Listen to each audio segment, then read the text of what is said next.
Good afternoon and welcome to Potters Poultry Open House. We're just waiting for any attendees to join us. Just going to allow another minute or so for any latecomers, and then we will get started. So firstly, a welcome from myself, Olivia Potter. You're going to hear plenty from me throughout the presentation. But just as a quick introduction, I'm Olivia Potter, Farms Director of Potters Poultry. And I'm Justin, and I'm the Director of the Equipment Division. So what can you expect from us this afternoon? We're going to start by playing a video, which we've recently put together, and this gives you an overview of the business and our family history. And we're also going to hear from some of our customers about their experience of Potters. We're then going to hand over to our USA team, who will give us an overview of the USA business as well as the USA egg market. And then our guest speaker, Tesco's John Kirkpatrick, will be giving us some market insight into the current UK egg demand, as well as the growth and challenges that Tesco's foresees in the years ahead. And finally, we're going to finish with a Q&A to answer any questions that you may have. So before we get started, I'm just going to quickly take you through some virtual housekeeping, especially for those of you that are new to Zoom, which is maybe not so many as it used to be in the current climate. But firstly, all of our attendees should automatically be on mute with your videos turned off. So if you have got any questions, please feel free to type them in the Q&A box, which should be at the bottom of your screen if you hover over it now. The Q&A session will be at the end of our presentation, where all the speakers will answer questions that you've asked. So if you do think of anything as we go along, just put your question in there and we'll do our best to answer it for you. Secondly, you should be able to see our presenters' heads popping up on your screen as they're talking. But if the video of us is obscuring the presentation at any point, you should just be able to move the box around your screen so that it's not covering the presentation content. One thing I'd just like to point out is that due to the video content we're going to be showing during the presentation, it is really important to make sure you're in the best possible place to ensure a good Wi-Fi connection.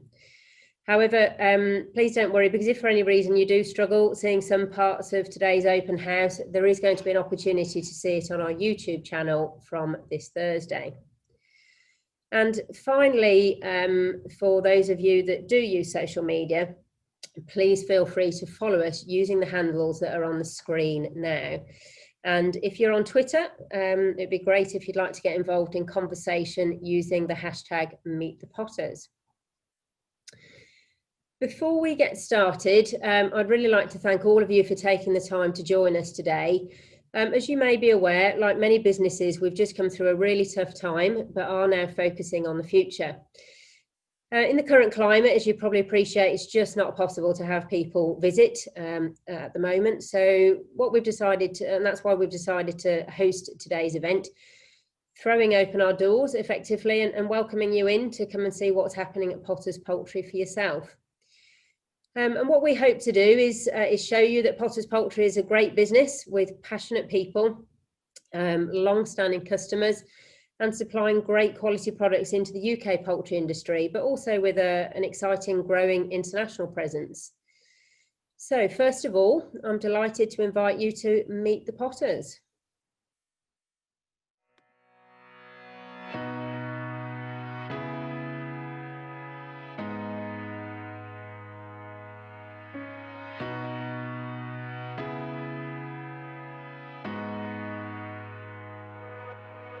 My name's Olivia Potter and I'm the Farms Director for Potters Poultry Limited.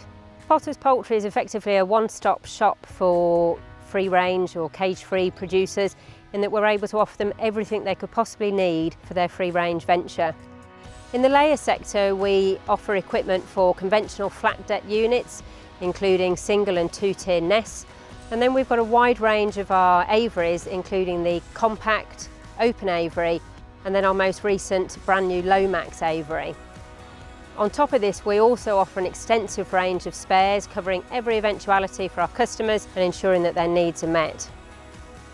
At Potters we do something called the Potters package, which is where we supply both pullets and equipment to our customers.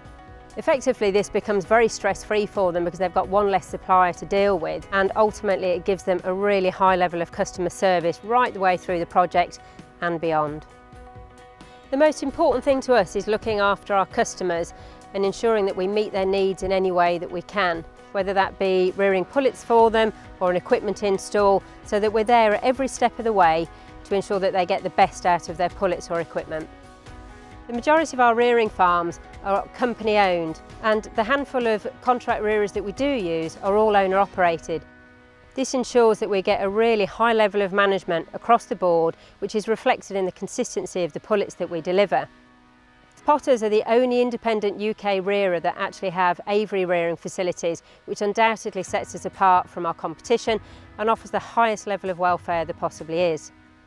On the equipment side, Potters are the only UK manufacturer of poultry equipment. The majority of our products are all manufactured and supplied from our factory in the Midlands. This places us really well to be able to supply and service the whole of the UK.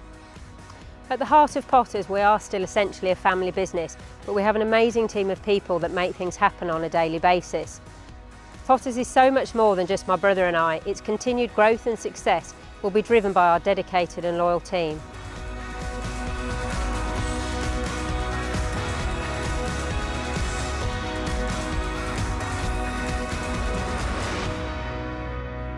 Welcome to the world of Potters.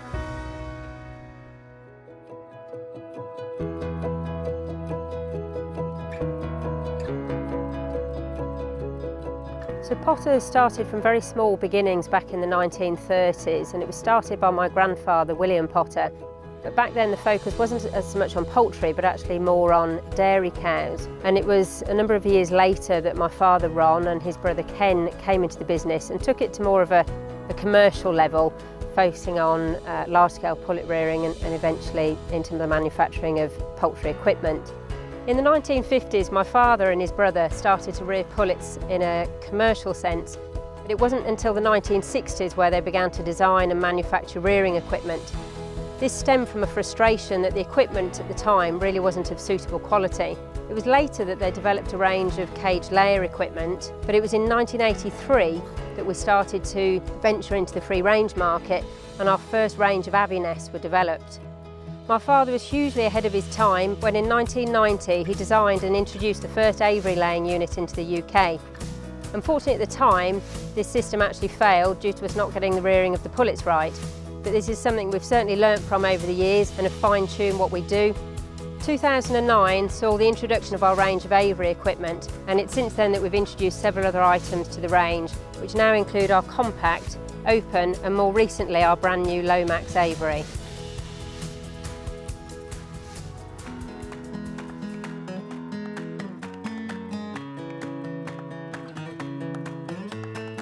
My name's Roland Morris. I'm a partner here at Morris Eggs in Myford, Mid Wales.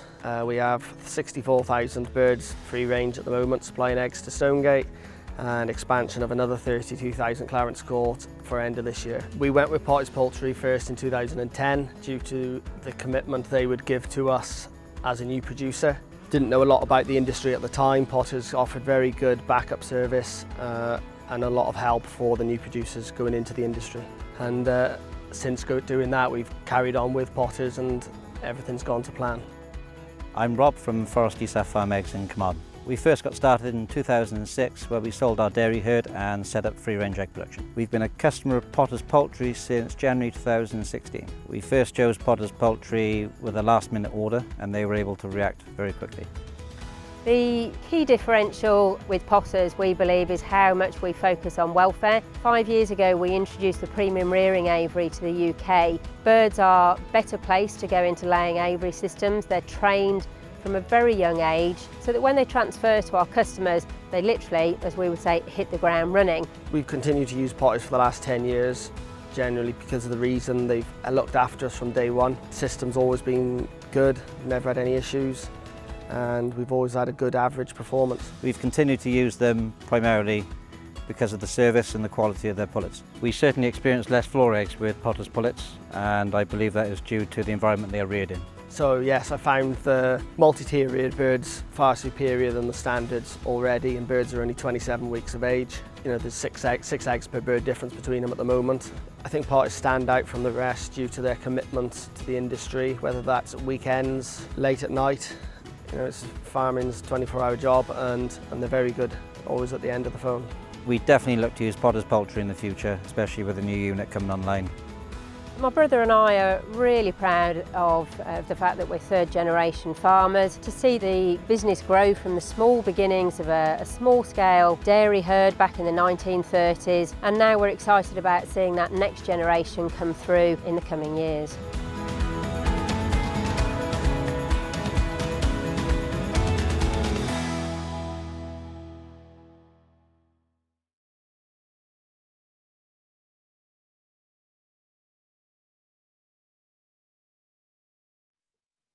I'd just like to say a really big thanks to all of our team members and customers, of course, who agreed to take part.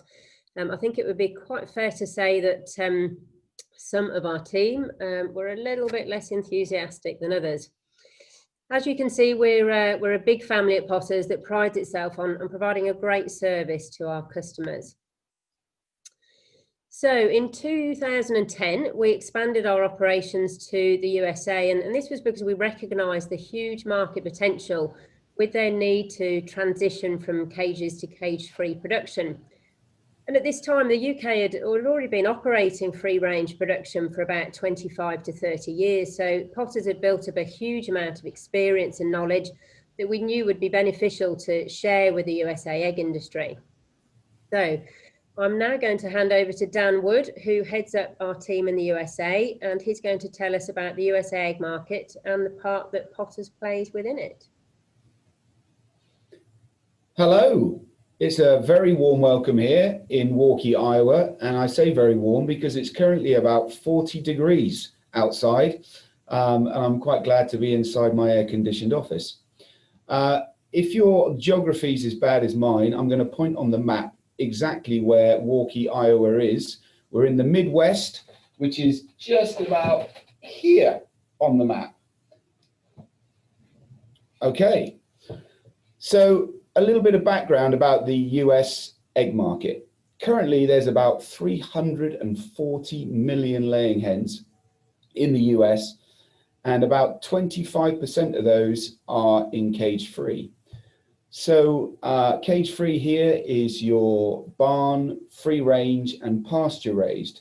And pasture raised would be the nearest thing to the free range egg in the UK as far as regulations and stocking densities and things like that are concerned. Now the UEP has predicted that the cage-free market needs to grow to a staggering 65% by 2026. Which obviously brings huge growth potential for Potters, not only with our equipment sales, but also with our pullet sales as well. So our pullets, with our head office based here in Iowa, it made perfect sense from a logistical and service point of view to have our rearing facilities close by. So we have multiple rearing sites based across the Midwest. And from there, we're perfectly positioned to service our customers, from small Amish farms to large integrators with millions of birds, and from as far afield as Colorado to New York State. We put together a short video to give you an insight into our rearing facilities here in the US.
Sorry about that technical difficulty with unmuting myself. If we move on to our equipment sales over here, as I mentioned before, we're talking to you from our centrally located warehouse and distribution center here in Waukee, Iowa. Why Iowa? Well, Iowa is the #1 egg-laying state in the USA with over 50 million laying hens. It made perfect sense for Potters to have their headquarters based here. From our warehouse here, we're fully stocked, full of all the spares and consumables that our customers need to help, and from there we can help support them with everything that they need. And as well as our warehouse here, we also work closely with a great distributor network, and that's from Pennsylvania to California and up into Quebec in Canada. We have great relationships with our distributors, and they really help us to cover this vast country as efficiently and effectively as possible. And not just bringing in sales, but also helping us to grow our brand awareness across the whole of North America. We back that up with a continually growing social media presence. And along with our far-reaching catalogue, we're really excited about some fantastic growth over the years to come. Here's a short video to show you our facilities here in Waukee.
Obviously, one of the most rewarding parts of my job is to get out on farm and meet with our customers, whether it be our pullet sales or with our equipment. But what's really special is when one of those customers comes to us and asks us to do both, rear his pullets and supply him with his equipment. And like Olivia said earlier, that's what we call the Potters package. And that allows us to take all the stress, the headaches, and all those unanswered questions out of the customer's head and leaves it in our capable hands. One customer that we're working with at the moment, a guy called Nick Westby, he's building a open Avery site up in Wisconsin and is allowing us to rear his coloured egg-laying birds down in Missouri. And here's a quick video of Nick and why he's chosen to work with Potters.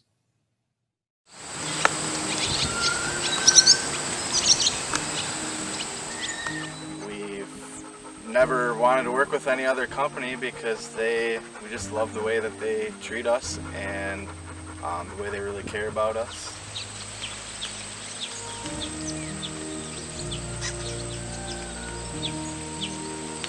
I also really like Potters because they actually started as pullet rears. They've been doing that longer than their equipment, so it's really nice being able to talk with them. They know all about every facet of chicken farming, from baby chicks all the way up to full grown, and they really know the equipment. And I actually decided this flock, I'm getting my pullets reared down in Missouri by them. We're gonna have the colored heritage breed, pasture-raised organic birds. I just wanted to say thanks to Potters, the whole Potters team everywhere, everyone from Mark to Dan to Justin and Olivia over in England. They've been awesome to work with, and I just love the family atmosphere of the company. They really seem to care about their customers, and they just know they know everything, and they can help with everything along the way. Yeah, so thanks.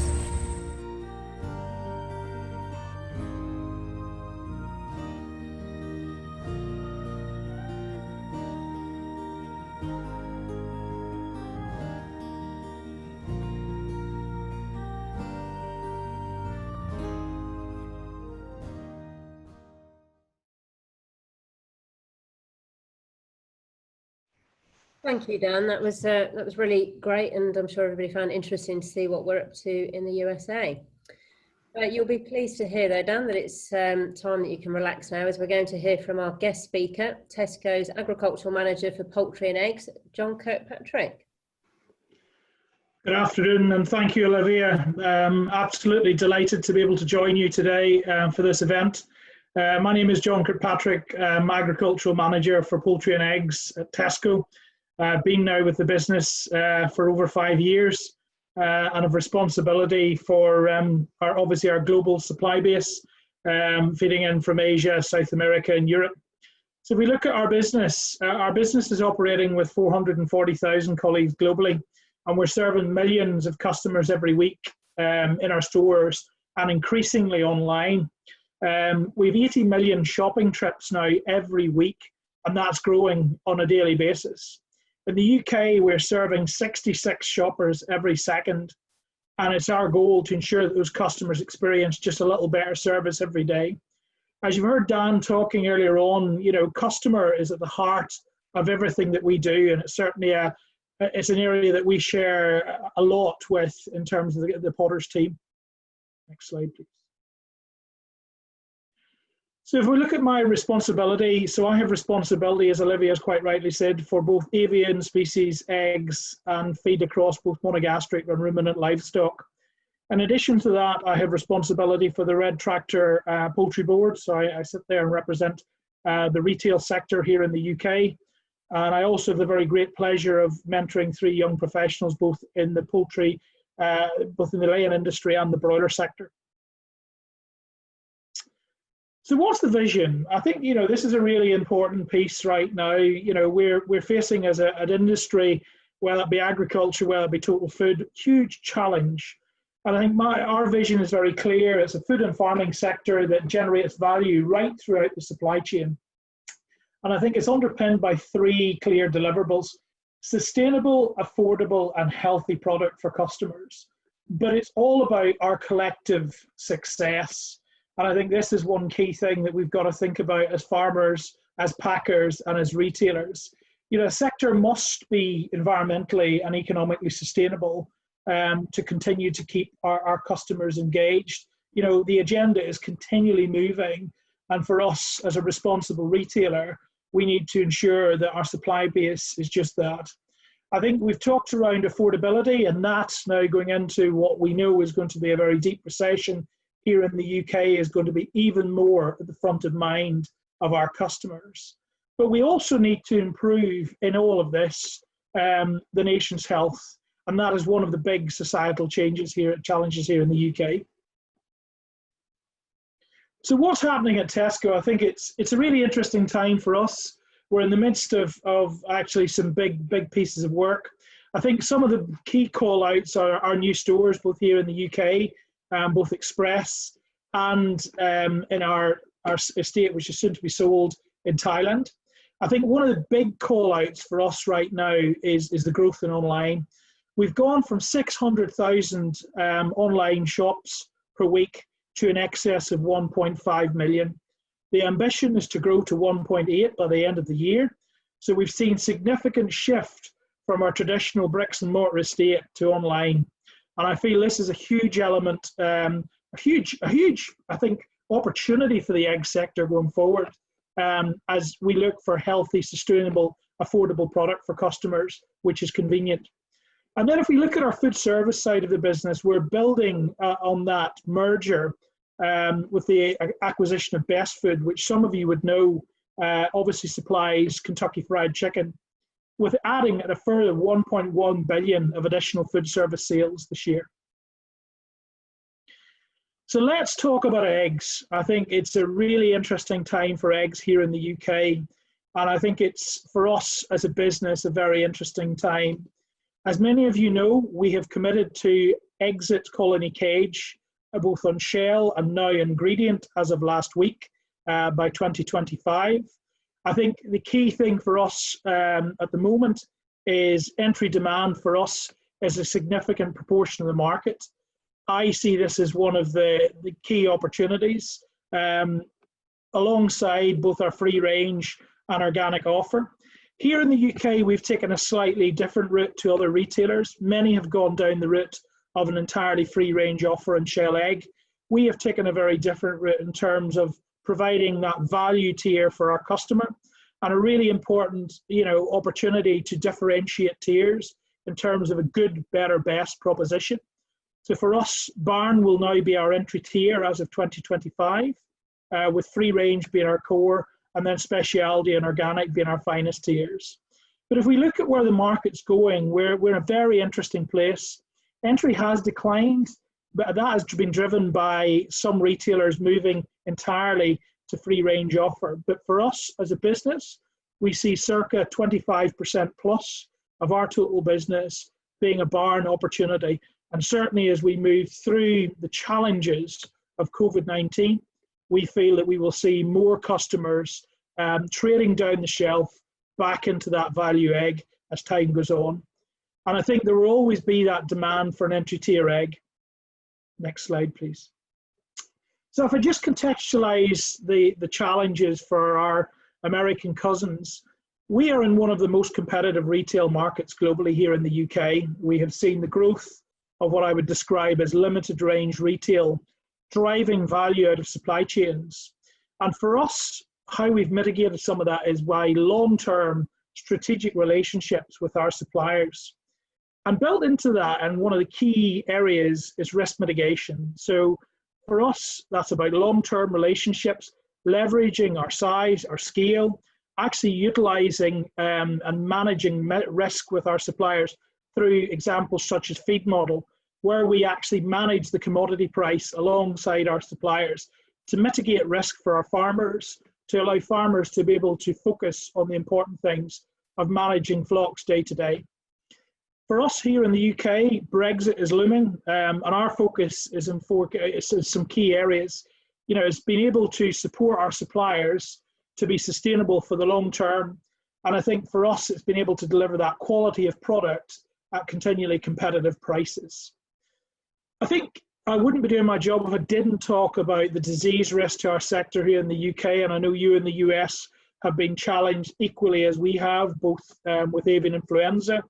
And our approach is very much centered on 4 priorities. It's about continuity of supply. It's about really clear communication to customers.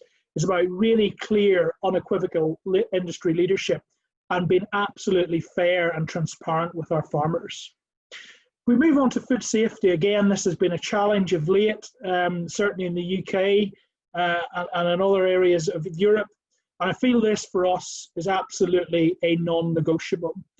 We're seeing some challenge here in the UK with salmonella, and I think we need to continue to drive biosecurity, and that's driven by very clear compliance here in the sector in the UK.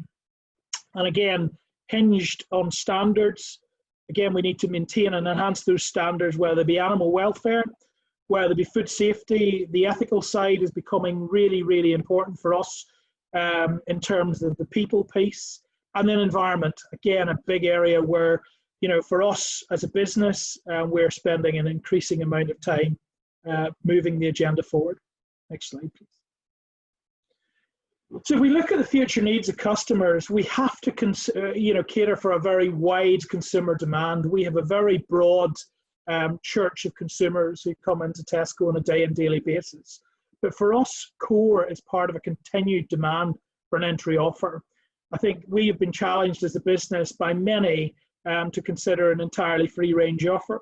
We felt, along with our packers and our farmers, that that wasn't the right thing, that it would devalue egg in the round.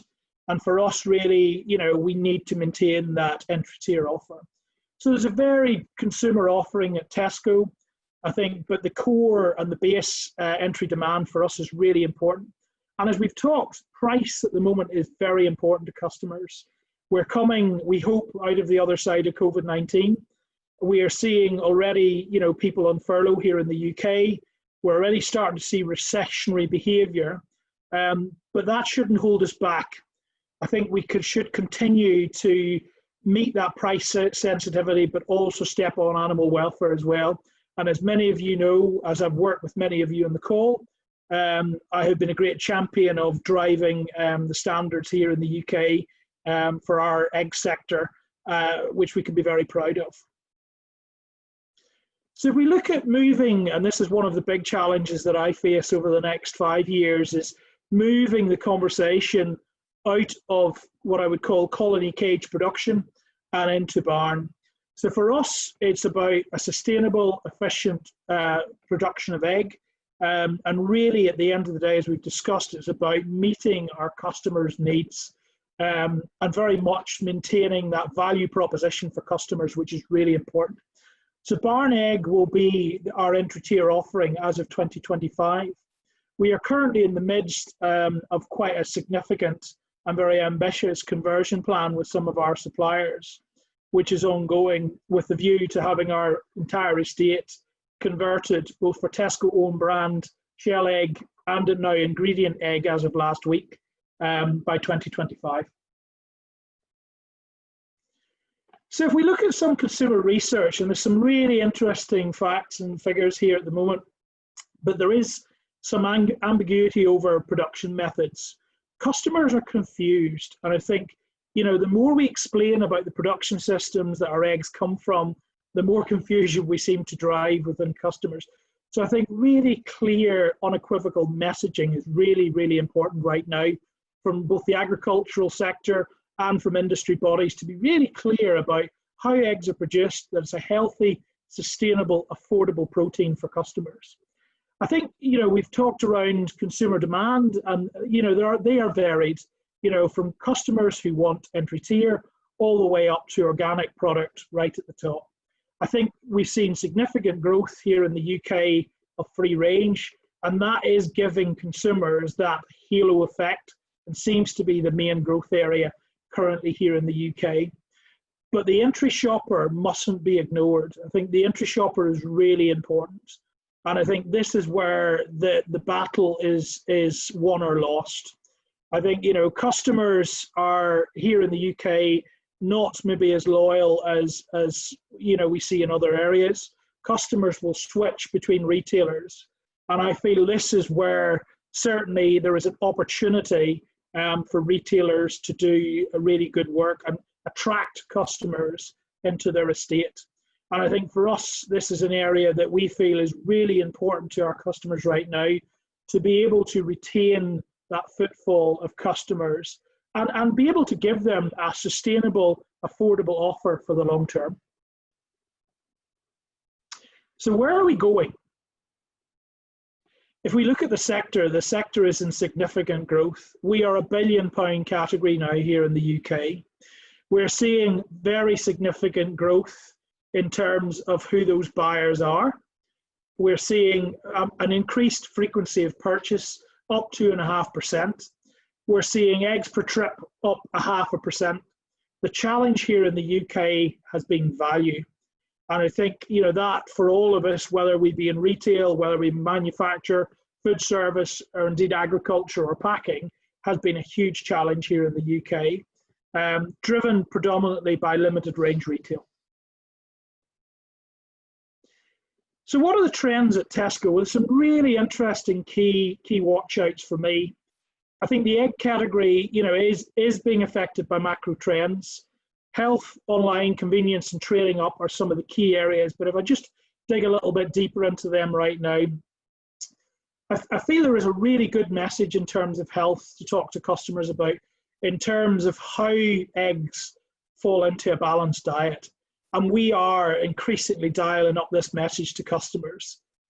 If we talk about .com, as I've said before, we've gone from 600,000 to 1.5 million slots per week. It's growing, it's going to continue to grow. There are significant opportunities.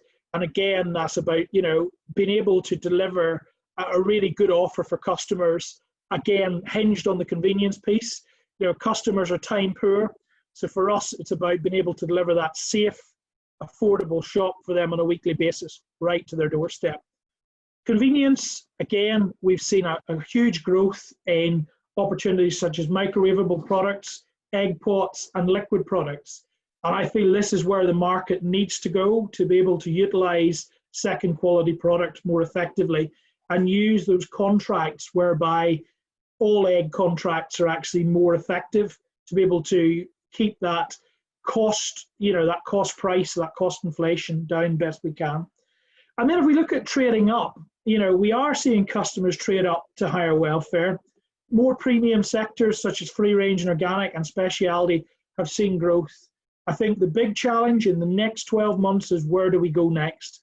We know we're going into recession. We know certainly previous recessions have told us very clearly that the premium products tend to suffer. But at the moment, we've seen that trading up maintained. The challenge will be maintaining that going into a recession. So we look at total market by sector. Free range here in the UK is the highest selling market, worth 68% of value sales and gaining share due to shoppers trading up from cage and barn. Organic and specialty sales are worth 12%. However, they are the fastest growing sectors at increasing their retail distribution. The challenge will be, if we're talking in 12 months' time, where that potentially will land. So if I just give a bit of context more for our American customers than our UK, Tesco is the #1 egg retailer in the UK. So we have got 22.7% market share. This is behind Tesco's total food and drink share. So there is opportunity, there is undertrade, so there's opportunity here for growth.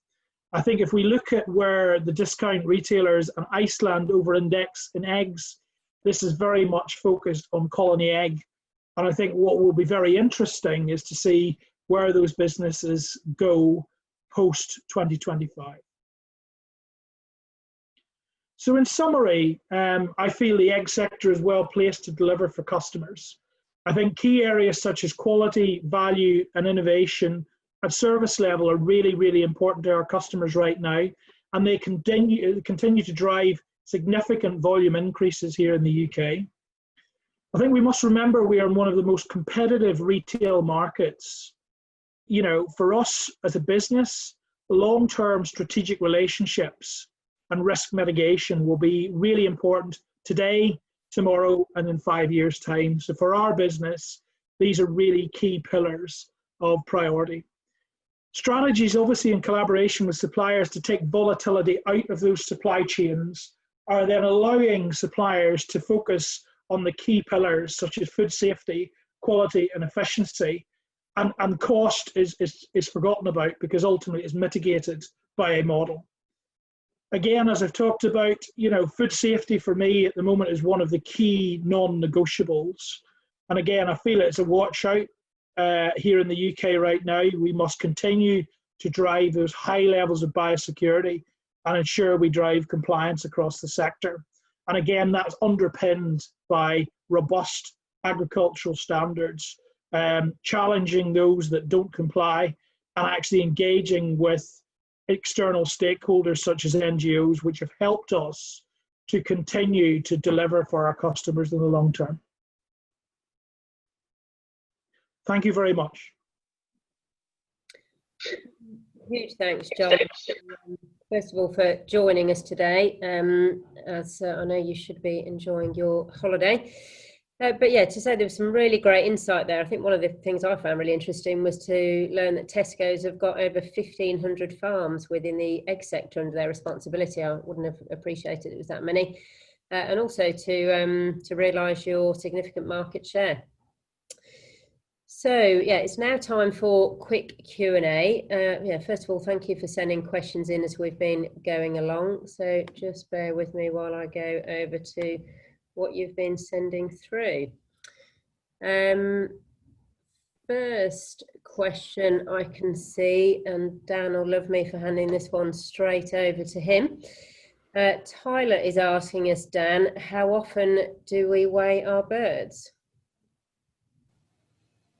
Thanks, Tyler, for your question. Yeah, how often do we weigh our birds? It's a good one. So we would weigh our birds on a weekly basis. Every week, we would pen up a large, a large pen of birds, and make sure that we weigh everyone within the pen to give us the best idea of the uniformity and how that bird is growing. The reason we do this weekly is because from those results, we can very quickly gauge how well that bird's performing and that flock is doing. And if we have problems, we can react very quickly to those issues. So if we find the birds are underweight or they're not as uniform as we would like, we can react very, very fast and change feed. We can put vitamins or solelytes through the water if we're heat stress, or there's all sorts of things we can do. So the faster we can react to that, the better. So hence we weigh our birds on a weekly basis. And then that information that we gather can be fed back to our customers who's buying the pullets. On a weekly basis, we give them an update on the bird's performance, how well it was doing against target, and the bird's uniformity, so that they're ready for moving on to the farms. So yeah, that's what we do every week. Thank you, Dan. Another question which I will have a go at answering is from John, asking what are the benefits of the Avery reared pullets? We've been rearing the Avery reared pullets in the UK now for nearly 5 years, but we also had quite a lot of experience across Europe for a number of years prior to that.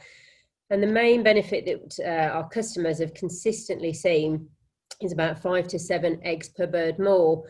And we're often asked, well, you know, why is that? And it certainly comes down to the early training that the chicks have. So so they're originally contained within the system for the first 2 weeks, and that gives them the best start in terms of access to feed and water. And then it's from about 3-4 weeks of age where we're training the birds to go to sleep on the system. So when they transfer to the laying house, they're totally used to finding feed and water on the system, totally used to understanding that's where they sleep at night. So that means you don't get any birds going backwards or getting any dehydration, no welfare issues. So it's a huge stress reduction for the chickens, but also, of course, for the farmer, because he's not having to put the birds to bed on a daily basis for potentially a number of weeks. So if you're getting that stress massively reduced, there's a knock-on effect on a couple of things. One would be feather wear is markedly improved, and also mortality is usually massively reduced. In fact, we've actually seen up to 50% mortality reduction in some flocks. And Roland indeed referred to it in the video. So a customer that we've got in Wales at the moment doing a trial between standard multi-tier reared birds and Avery. Already at 27 weeks of age, he's seen a 6 egg differential. So yeah, huge benefits. And yeah, in our opinion, it is the best way to start birds that are going on to Avery laying systems.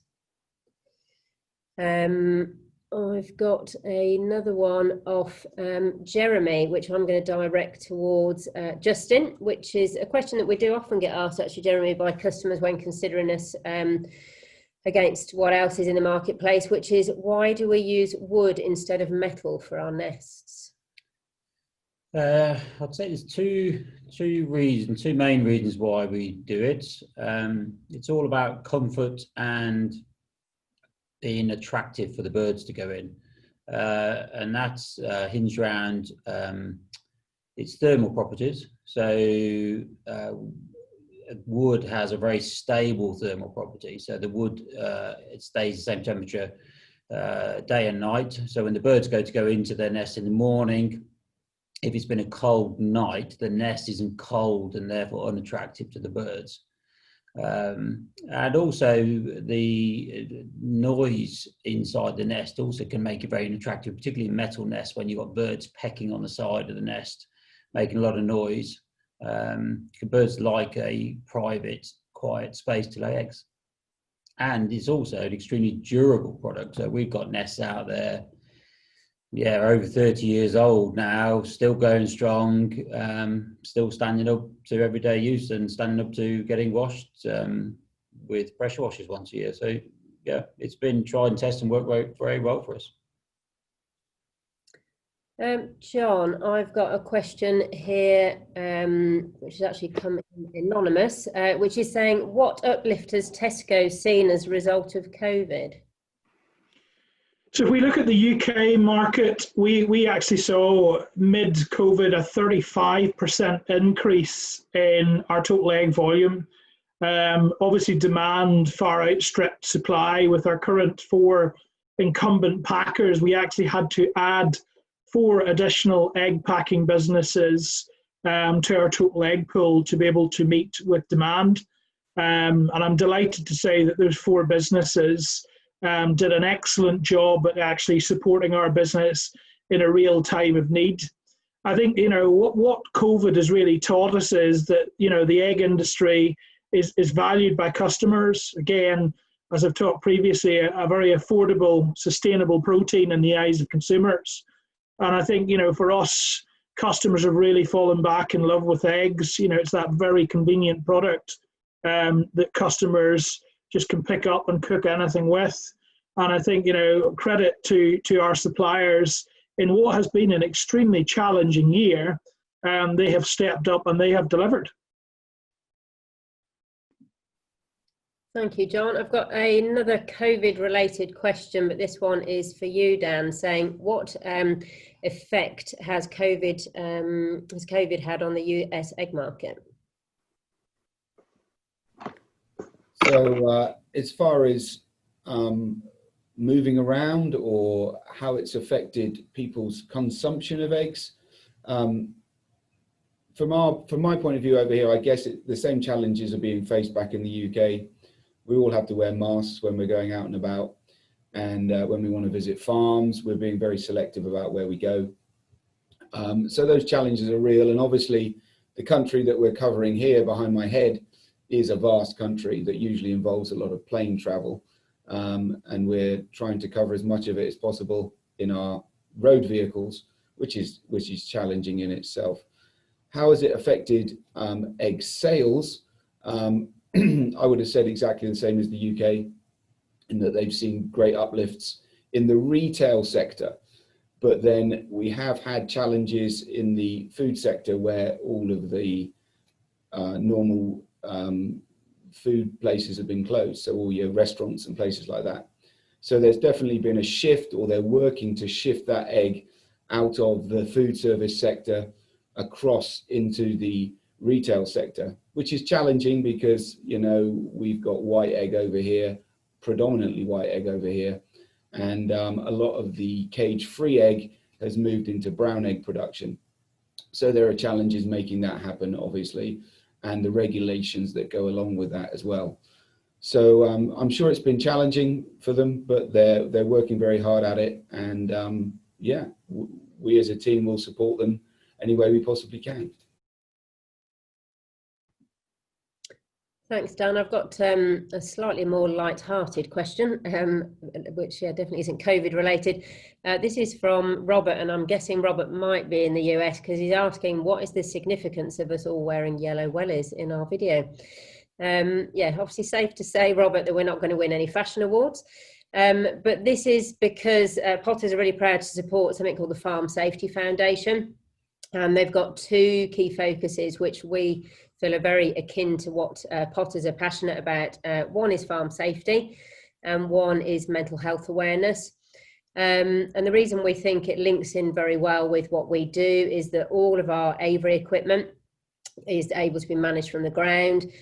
So we're looking to put the safety of the farmer and, of course, the welfare of the hens first. A lot of systems, Avery systems, you've got to climb at height and up and down ladders when you're trying to carry an egg basket in one hand potentially. So yeah, we don't think that they're a safe environment to be in. And then by having a much easier system to manage, it means that you're keeping life simple and stress-free, which we just think is really important on a day-to-day basis. And quite an area that we feel gets swept under the carpet is mental health awareness, and one that we think is really important to keep at the forefront, because it is quite a high risk amongst farmers, which we think is important to highlight, really. I've got another question for you, John, which is talking about your recent announcement for commitment. I'm guessing it's picking up on the announcement yesterday on your commitment to cage-free products. And the question is to do with, is Barn going to be Freedom Foods approved for Tesco's in the future? That is not a requirement of our production. So as many of you already know, we've worked with Compassion and World Farming with many of our egg packers, both current and external, and our internal team to work with British Egg Industry Council to develop a standard. That standard was ratified at the back end of 2019. And that standard is the standard that we will be producing our barn egg production to. So at the moment, there are no plans to take our barn production to RSPCA assured. Our current free range estate is entirely RSPCA assured, although it is not called out on pack. Lovely, thank you, John. I've got a question for you, Dan, from Alex, saying, you've just heard John speak about the market challenges and opportunities ahead in the UK.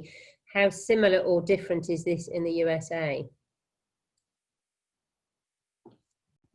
So I think we've talked about it. The fact that when I started my conversation earlier on today, the US market is currently only 25% cage free.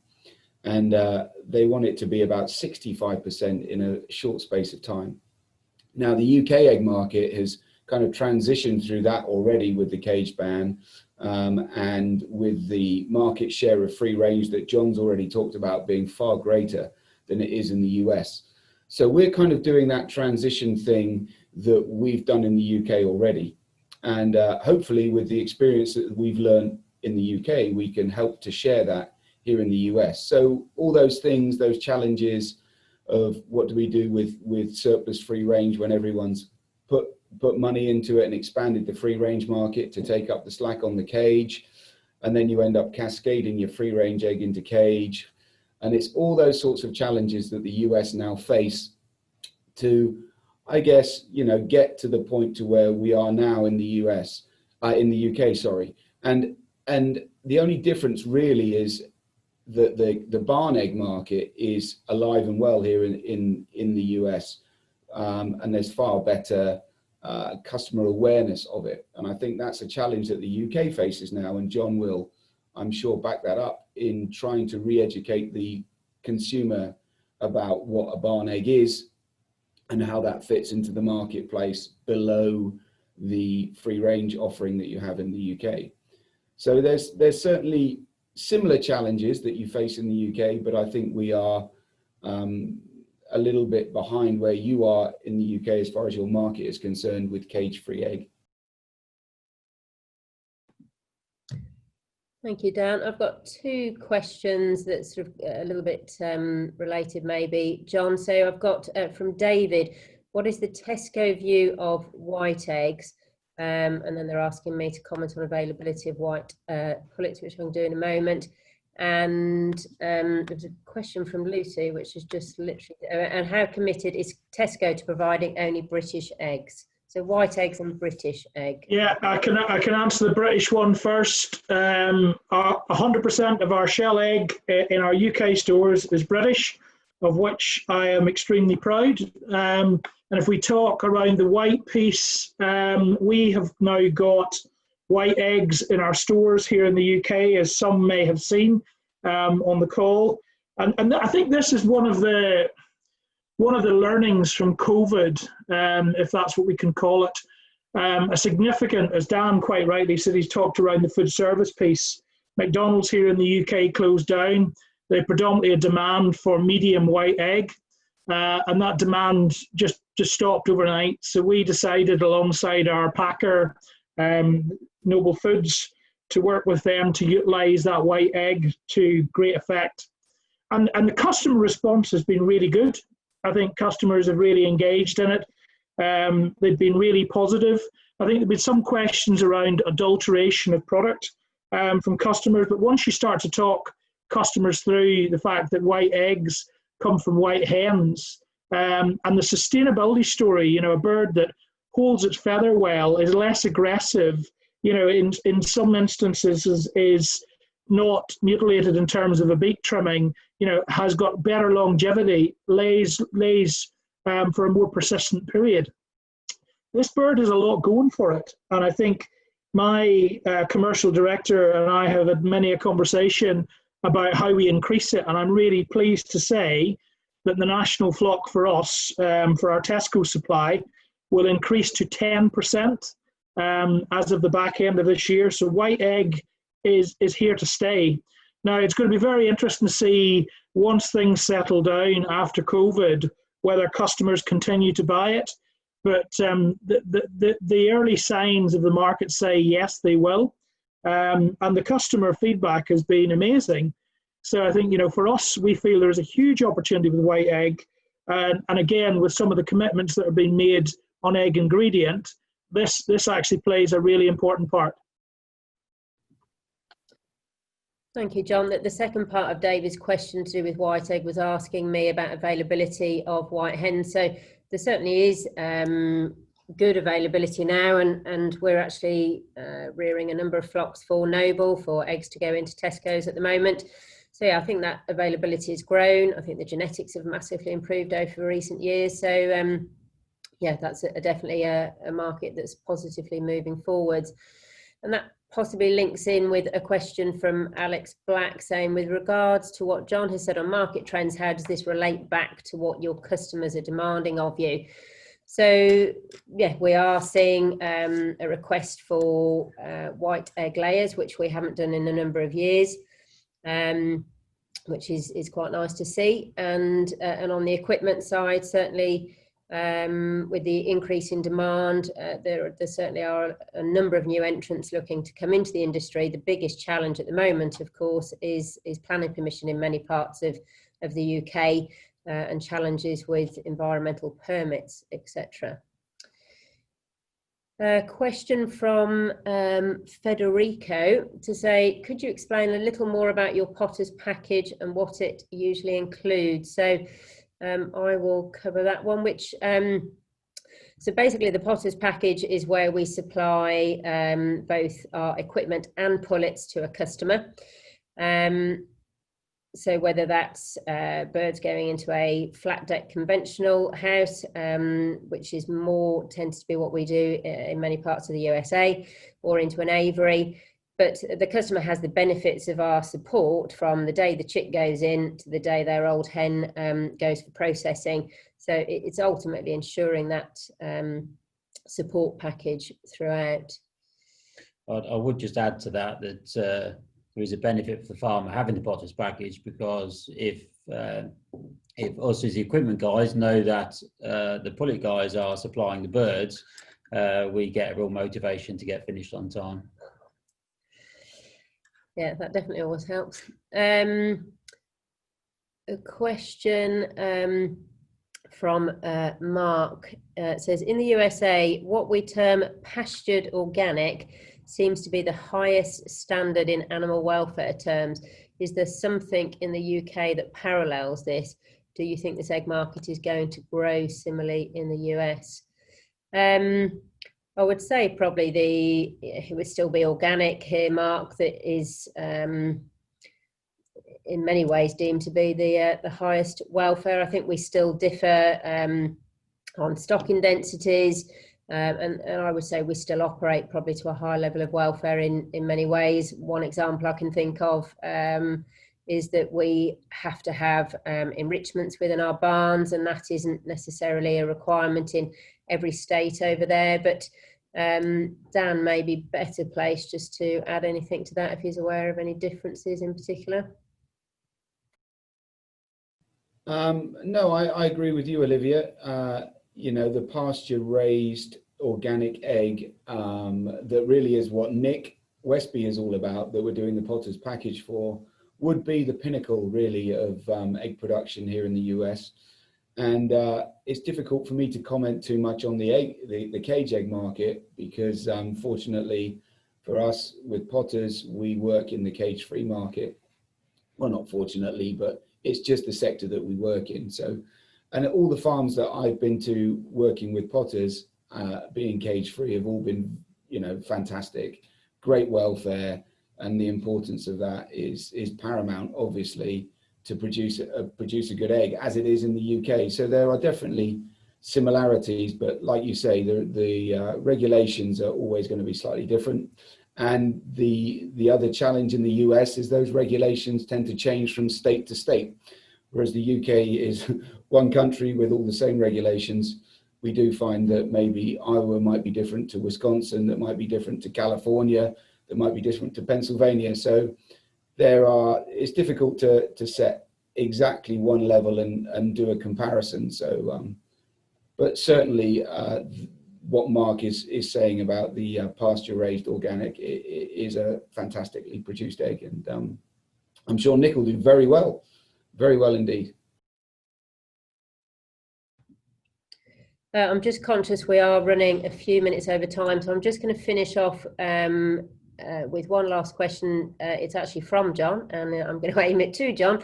It says, how will Tesco maintain the retail price differential between their entry offer and free range when production costs for barn eggs are much closer to free range than cage has ever been? Thank you very much for the question. I think this is a really pertinent question right now. And I think, you know, we as a business have done a huge amount of work over 3 years with our suppliers to understand what does a modern barn standard look like. And as you can appreciate, that's not only the design of the system that we can make commitment to it, i.e. contractual commitment, that is to understand the costs of product coming out of those. So I think we as a business, probably unlike any other retail business, get into the nuts and bolts of the conversation. I'm a great believer in understanding what we've committed to and why we're committing to it. And if my business is looking for or to contract egg and a supplier is looking for a long-term contract, we need to understand that we're committing to the right opportunity. I think we have actually worked with our suppliers really closely, and we actually have some trial work going on as I speak.